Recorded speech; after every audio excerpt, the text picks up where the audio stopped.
Salam kerahiman. Hari ini 26 Desember. Kita akan baca dari 844 dan 874. Kita mulai ya. Dalam nama Bapa dan Putra dan Roh Kudus. Amin. 844. Selepas tengah hari, Suster K datang dan membawa aku pulang untuk berlibur. Aku sangat bahagia berhimpun kembali dengan kongregasi. Sementara berkendara lewat kota, aku membayangkan kota ini sebagai Bethlehem.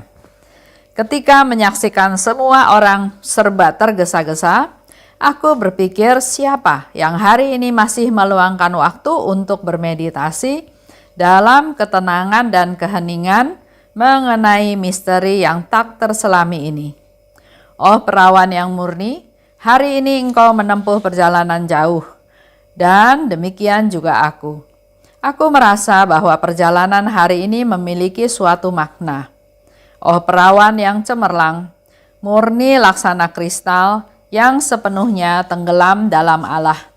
Aku mempersembahkan kepadamu kehidupan batinku.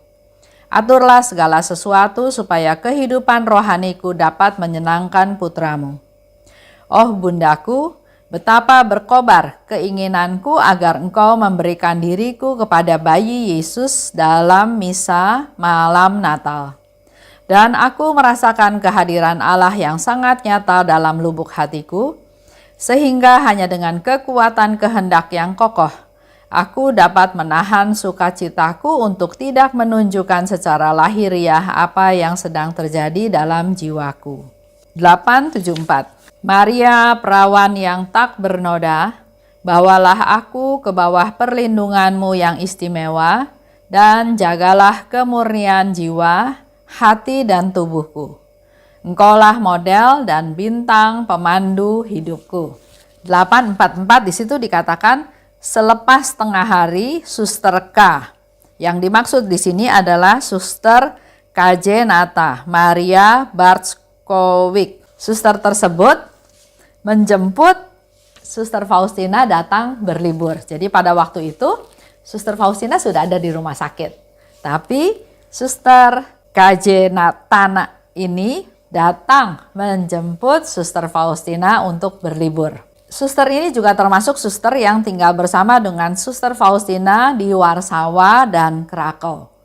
Dan ternyata Suster KJ Tana ini juga menjadi saksi waktu proses Suster Faustina dalam pengumpulan informasi ya. Dalam kehidupan Suster Faustina itu dia suster yang bagaimana, apa aktivitasnya, apa yang dikatakan, apa yang dilakukan. Jadi suster ini merupakan salah satu saksi yang diminta dalam pengumpulan informasi. Suster Faustina gembira karena bisa bersatu dengan teman-teman di kongregasi. Karena selama dia sakit, dia ada di rumah sakit. Jadi waktu dijemput berlibur, bertemu dengan suster-suster dalam kongregasi, dia sangat sukacita, sangat bergembira. Dalam perjalanan, dia melihat kota. Jadi dia melihat satu kota lewat ya, dan membayangkan bahwa kota itu adalah kota Bethlehem. Yang dia bingung adalah, kok orangnya serba tergesa-gesa.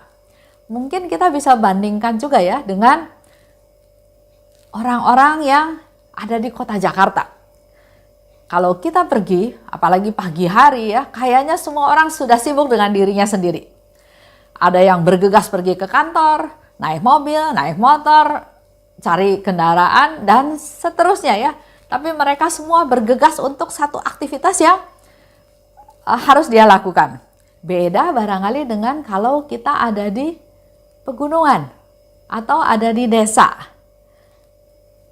Kita bisa melihat mereka pergi ke sawah, dia mencangkul, membawa cangkul, ya, memanggul cangkul, dia bekerja, dia juga tenang-tenang. Itu yang kita lihat dalam perbedaan. Atau contoh pernah saya pergi ke Jepang ya, dibawa oleh anak mantu saya ke satu daerah bukan perempatan ya, mungkin itu segi 6 atau apa namanya saya lupa. Itu ramai sekali orang nyebrang dari kanan ke kiri, dari sana, dari depan. Wah luar biasa. Katanya itu memang tempat penyeberangan yang paling ramai. Semua berjalan sendiri-sendiri, berjalan cepat, nggak ada yang santai lihat kiri kanan gitu ya. Nah, saya bisa bayangkan di situ Suster Faustina sedang melihat keadaan di satu kota tersebut, orangnya serba tergesa-gesa, sibuk dengan aktivitas mereka masing-masing, dengan rencana mereka masing-masing ya. Sehingga dikatakan oleh Suster Faustina, siapa yang hari ini masih meluangkan waktu untuk bermeditasi? Kalau melihat aktivitas mereka yang semua serba tergesa-gesa, kayaknya nggak ada cukup waktu untuk bermeditasi. Sehingga timbullah satu pertanyaan, siapa yang hari ini masih meluangkan waktu untuk bermeditasi? Ini juga mungkin pertanyaan ini bertanya kepada diri kita masing-masing. Apakah waktu yang Tuhan kasih 24 jam satu hari itu habis dengan aktivitas-aktivitas yang fisik, aktivitas lainnya? Boleh tanya ke diri kita masing-masing, kita punya nggak ya waktu untuk bermeditasi? Dalam ketenangan, dalam keheningan. Untuk merenungkan misteri yang tak terselami. Di dalam kehidupan kita sehari-hari, sebetulnya banyak misteri yang tidak bisa kita selami. Atau kalau kita merenungkan sengsara Yesus, kita juga mengalami hal-hal suatu misteri yang perlu kita dalami, kita renungkan, kita hayati untuk memperoleh pencerahan-pencerahan dari setiap misteri tersebut. Ini kesempatan yang Tuhan sediakan. Dengan adanya zaman COVID seperti sekarang ini, kita mungkin frekuensi atau kecepatan dalam hal melakukan pekerjaan mulai melambat. Di rumah saja. Memang masih bisa meeting lewat Zoom, tapi tetap frekuensinya tetap agak lambat. Misalnya sudah ngomong tapi kurang jelas kedengarannya ya, karena ada gangguan dari daya wifi-nya yang mungkin kurang jernih, kurang jelas, atau ya banyak gangguan. Sehingga otomatis kecepatannya melambat walaupun di rumah saja. Nah, kita sebagai orang Katolik, orang Kristen, orang yang percaya sama Tuhan, kita harus selalu berpikir positif thinking. Dengan situasi seperti sekarang ini, maka ini adalah satu kesempatan yang bagus, yang baik, yang perlu kita manfaatkan. Karena Tuhan yang menyediakan waktu untuk kita bisa di rumah saja. Kita juga nggak bisa kerja tergesa-gesa sekarang. Contoh, kantor ada yang masuknya gantian. Ada teman yang saya tanya, dalam 1 minggu dia cuma masuk kerja 2 hari dalam 1 minggu. Ada yang kerja tapi di rumah saja. Jadi pasti kecepatannya pasti sangat berkurang. Jadi sebetulnya nggak perlu tergesa-gesa. Kalau dulu mau pergi ke kantor, nggak boleh telat. Begitu telat sedikit, jamnya udah lewat. Jam misalnya jam kendaraan umum yang biasa lewat, atau kalau kita naik MRT atau naik kereta ya, kalau nggak cepet itu jamnya udah lewat, kita masih harus tunggu lagi. Dan kalau tunggu lagi biasanya tambah penuh, tambah ramai. Saya pernah satu kali ikut kereta api ya, saya lupa dari Tangerang atau dari, ya pokoknya dari Tangerang yang ke arah Jakarta. Dan itu waktu itu kebetulan jam mulai orang-orang pergi kantor. Kita didorong, dipush, dipadatkan. Kayaknya kayak barang yang harus dipaksa masuk ke dalam gerbong tersebut. Waduh, luar biasa perjuangan orang-orang yang harus bekerja dengan jam tersebut. Karena dikatakan kalau tunggu jam berikut nggak tambah sepi, tambah rame juga. Jadi percuma. Kita harus memaksakan diri untuk berdesak-desakan dengan orang lain. Kalau telat lagi, itu nanti sampai kantornya bisa telatnya sangat lama, bukan telat hitungan menit, bisa 10 menit, bisa 15 menit. Akibatnya uang makan dipotong, dikasih tanda merah karena terlambat, dan ada akibat-akibat lainnya, sehingga mereka sangat tergesa-gesa setiap pagi untuk mengejar sesuatu ya, mengejar sampai kantor, jangan sampai terlambat. Ya, dan hal yang lain lagi. Nah, dengan masa COVID seperti ini, kita jadi nggak usah tergesa-gesa. Kita nggak buang waktu untuk transport dari rumah ke kantor, karena kita bekerja di rumah saja. Dan jaringan-jaringan sudah tersedia, sehingga kita tinggal klik dan kita bisa berbicara dengan berbagai pihak di tempat yang mana saja. Jadi ada positifnya, banyak juga positifnya. Contoh kayak menantu saya juga ya, kalau dia kasih seminar, dia perlu ada waktu untuk perjalanan, perlu waktu untuk preparation, perlu waktu untuk setelah memberikan seminar juga ada waktu lagi yang harus disiapkan setelah memberikan seminar, yang mungkin tanya jawab atau temu kangen dengan penggemarnya. Tapi sekarang dengan masa COVID seperti sekarang ini, dia juga banyak menghemat waktu perjalanan. Juga preparationnya dia bisa lakukan di rumah. Pada saat jam memberikan seminar on, dia bisa langsung memberikan seminar. Jadi setiap kejadian, situasi selalu ada positifnya. Yang penting kita mencoba menggali apa positifnya. Nah, kembali lagi, tadi dikatakan inilah kesempatan yang Tuhan sediakan untuk kita belajar bermeditasi. Belajar hening, belajar diam di hadapan Tuhan. Dan Suster Faustina katakan, merenungkan misteri yang tak terselami. Juga mungkin kita bisa renungkan apa ya yang Tuhan mau dalam tanda kutip dengan mengizinkan masa pandemi ini masih terus berlanjut. Pasti ada yang mau disampaikan. Lanjut ya, dikatakan lebih lanjut di sana. Oh perawan yang murni, engkau menempuh perjalanan jauh. Demikian juga aku. Perjalanan ini memiliki suatu makna.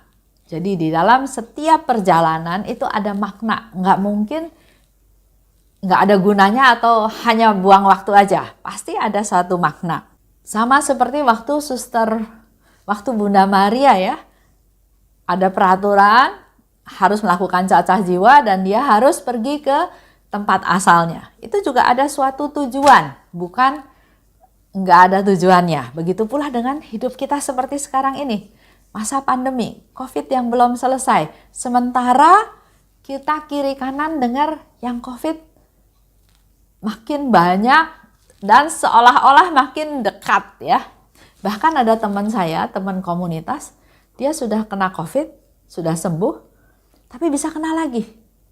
Jadi kita memang betul-betul harus menjaga kesehatan kita. Jangan sampai ketularan. Tapi kalau sudah ketularan, sudah kena, kita harus berusaha sedemikian rupa supaya sembuh, sehat, dan lebih berjaga-jaga lagi supaya jangan kena COVID lagi. Oh perawan yang cemerlang, murni laksana kristal. Aku mempersembahkan kepadamu, Bunda Maria, kehidupan batinku. Ini menjadi sesuatu langkah dari Suster Faustina mempersembahkan kehidupan batinnya kepada Bunda Maria. Aturlah segala sesuatu supaya kehidupan rohaniku menyenangkan putramu.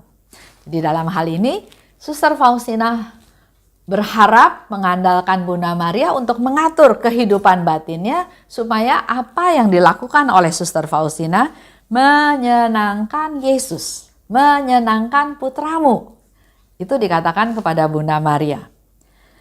Betapa berkobar aku ingin agar engkau, Bunda Maria, menyerahkan aku pada bayi Yesus dalam misa malam Natal. Ada satu keinginan dari Suster Faustina mempersembahkan dirinya kepada Tuhan Yesus. Aku merasakan kehadiran Allah yang sangat nyata dan berusaha sedemikian rupa tidak sampai menunjukkan secara lahiriah apa yang terjadi. Ada orang yang mengalami sesuatu, dia langsung bercerita. Ya, wah, saya melihat cahaya terang, saya melihat Yesus berjubah putih datang menghampiri saya. Ada banyak juga ya. Tapi dalam hal ini Suster Faustina berusaha menyimpan peristiwa ini sedemikian rupa supaya jangan sampai secara lahiriah bisa diketahui oleh orang sekitar. Dia menjaga dengan sangat keep secret ya, rahasia. Dia berusaha sedemikian rupa untuk tidak menampilkan. 874 ini satu ajakan dari Suster Faustina untuk kita berdoa. Dan saya juga mau tutup pertemuan hari ini dengan doa dari 874 seperti yang dikatakan oleh Suster Faustina. Kita doa ya bersama-sama. Dalam nama Bapa dan Putra dan Roh Kudus, amin. Maria, perawan yang tidak bernoda, bawalah aku ke bawah perlindunganmu yang istimewa. Dan jagalah kemurnian jiwa, hati, dan tubuhku. Engkaulah model dan bintang pemandu hidupku. Dan terimalah salam kami, ya Bunda. Salam Maria, penuh rahmat, Tuhan sertamu. Terpujilah engkau di antara wanita dan terpujilah buah tubuhmu, Yesus. Santa Maria, Bunda Allah, doakanlah kami yang berdosa ini, sekarang dan waktu kami mati. Amin. Dalam nama Bapa dan Putra dan Roh Kudus. Amin. Salam kerahiman.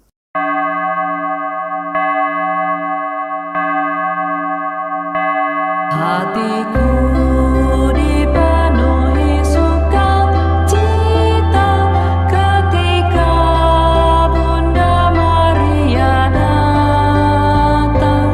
Dia datang berkunjung kepadaku sambil membopong bayi Yesus.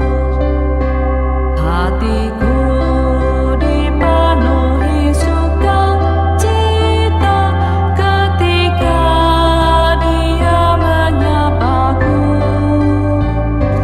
Dengan lembut serta kasih sayangnya, Dia menyejukkan hatiku. Dia berkata, janganlah aku takut, karena Dia selalu bersama.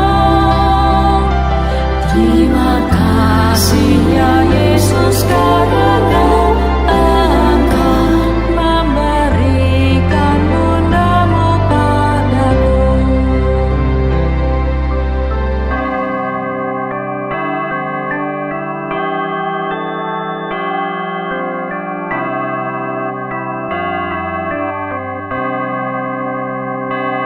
Hatiku